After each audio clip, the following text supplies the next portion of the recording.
I'm Natalie Kunsman, MD, and today we need to talk about fibromyalgia. And this is a very misunderstood diagnosis, and there is a school of thought out there that maybe it isn't a diagnosis at all, but I would beg to differ. This is one of the prototypical diagnoses for a mitochondrial fatigue. And what does that mean? Well, first let's talk about what a fibromyalgic patient looks like when they're walking through my door. Clearly, fibromyalgia is associated with pain, and myalgia refers to muscles. So we are talking about a myofascial pain, muscle pain, but we're also talking about joint-related pains. People are typically very tired, very lethargic, sometimes what we would call psychomotor retardation, and a lot of times there is a mood disturbance associated with this. Sometimes it is precipitated by illness, sometimes it isn't. It's a little bit more prevalent in women than it is men, and certainly when we are approaching 30s, 40s, and 50s, it becomes a lot more common, and I think that will be a little bit more elucidated as we go on. So that is typically how a fibromyalgic person presents, but they may not necessarily walk in with that particular diagnosis, obviously. So it takes a lot of sleuthing to figure out what this actually is. And again, there is not one very specific fibromyalgic test, which makes it that much more complicated. And why isn't there a specific test? Well, there are some associated phenomenons that can actually contribute to it, but down at the mitochondrial level, in each cell, are our battery packs, which are the mitochondria, which generate our ATP or generate the energy for our cells to survive. Now, the most energetic cells in our body, which probably makes some logical sense to you all, are our muscles.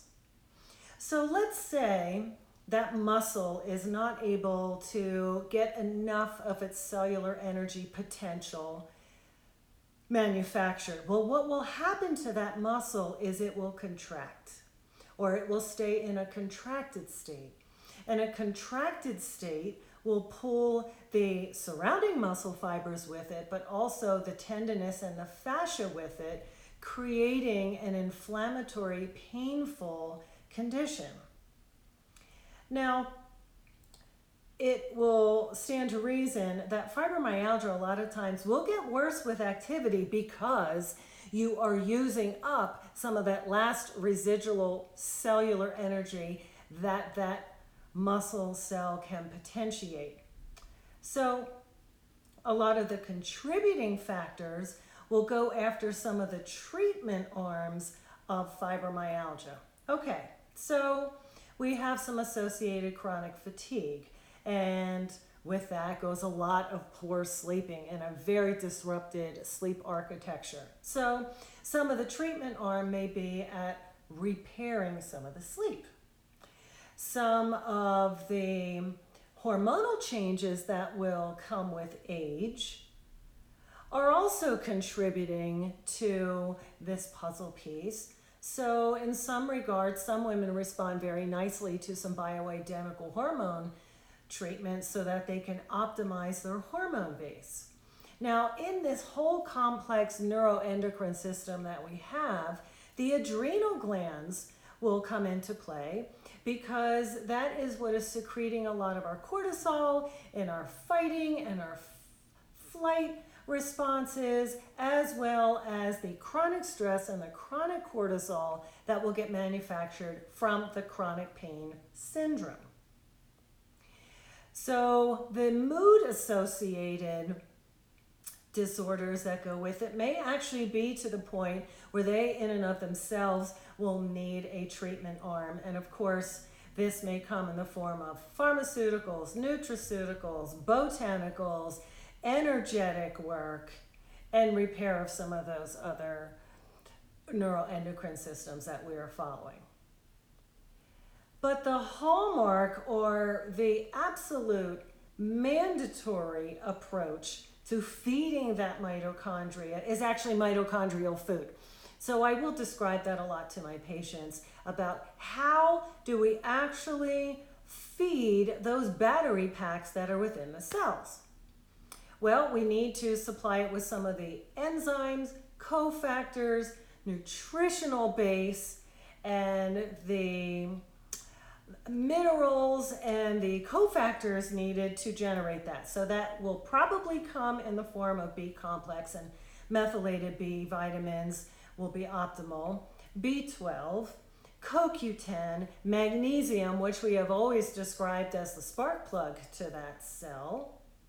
And then we may get into some of the issues of D-ribose, SAMe, and then sometimes before we even kick that off, we may wind up needing to do a detoxification program because the vacuoles inside of the cytoplasm are getting gunked up with a lot of our debris that needs to get released so those cofactors can actually get inside of that cell to start regenerating those battery packs.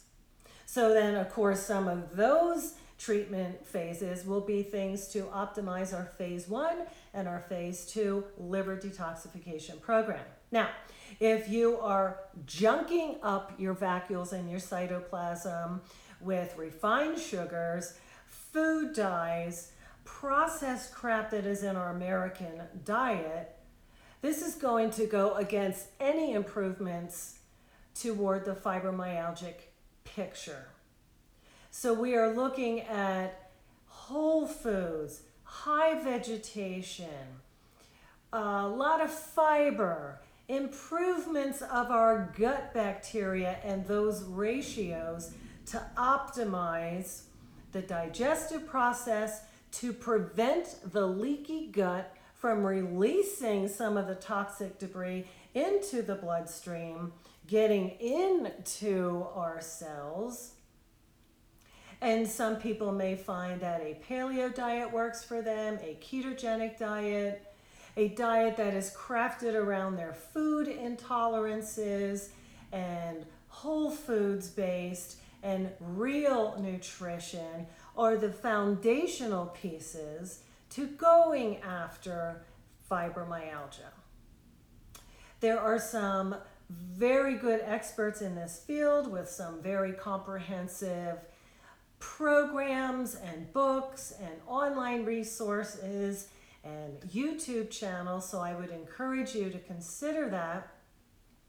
If you're having any type of pain, syndromes, and fatigue, please see a comprehensive integrative physician like myself to start identifying those pieces that may be contributing to this so they can actually be repaired and fixed, and you can get down to fixing those battery packs in the mitochondria. Again, I'm Natalie Kunsman, MD. Please subscribe to my channel below. And until we meet again, be well.